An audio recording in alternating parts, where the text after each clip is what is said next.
शादी का मौसम था और पूरे घर में रौनक लगी हुई थी।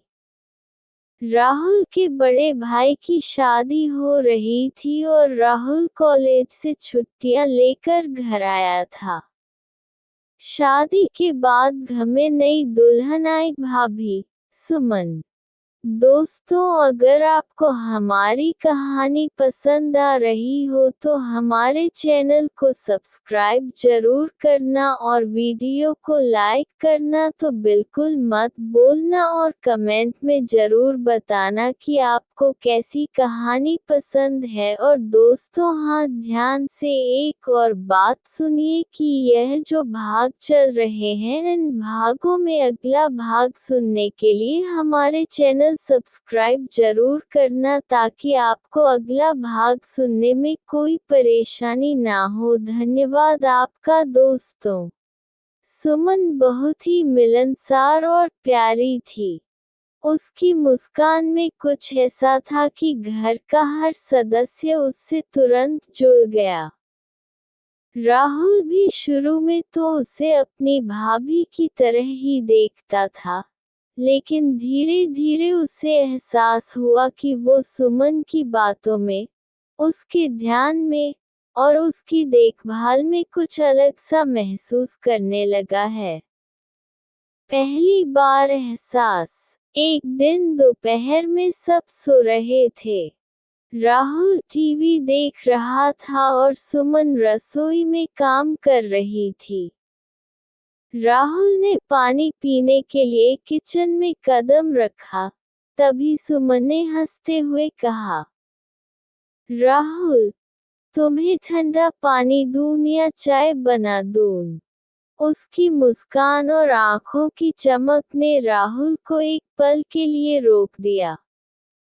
उसने हल्की मुस्कान के साथ कहा, चाय ठीक रहेगी, भाभी। जब सुमन चाय लेकर आई, तो उनके हाथ हल्के से छू गए।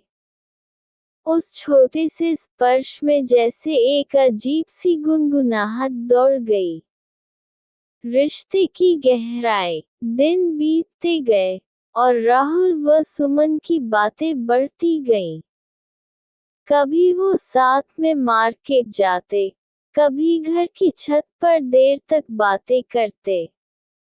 राहुल को महसूस हुआ कि सुमन भी उसकी बातों का उतना ही इंतजार करती है जितना वो करता है। एक शाम बारिश हो रही थी। छत पर खड़े दोनों चाय पी रहे थे। सुमन ने कहा, कभी कभी लगता है तुम मेरे अपने छोटे भाई जैसे हो, पर पता नहीं क्यों तुम्हारे साथ एक अलग सा अपनापन है। राहुल ने उसकी आंखों में देखा और धीमे से बोला, भाभी, शायद ये अपनापन से थोड़ा ज्यादा है। सुमन ने हल्की सी मुस्कान दी, लेकिन कुछ नहीं कहा। अनकही मोहब्बत। दोनों जानते थे कि उनका रिश्ता नाम और समाज के दायरे में कभी खुलकर नहीं आ सकता, पर फिर भी जब जब मौका मिलता, उनकी बातें, हंसी और नजरें एक दूसरे के लिए ही होती। राहुल ने अपने मन में तय कर लिया कि चाहे दूरी रहे, मगर सुमन उसके दिल में हमेशा एक खास जगह रखेगी। और सुमन भी यह जानती थी कि उसके दिल में राहुल के लिए जो एहसास है, वो शायद जिंदगी भर उसका सबसे प्यारा राज रहेगा। क्या आप चाहेंगे कि मैं इस देवर भाभी की कहानी को और आगे बढ़ाकर रोमांटिक और भावनात्मक मोड़ दूं, जहां उनके बीच की नजदीकियां और गहराई बढ़ती जाए, ताकि ये एक लंबी और दिल छू लेने वाली प्रेम कहानी बन सके?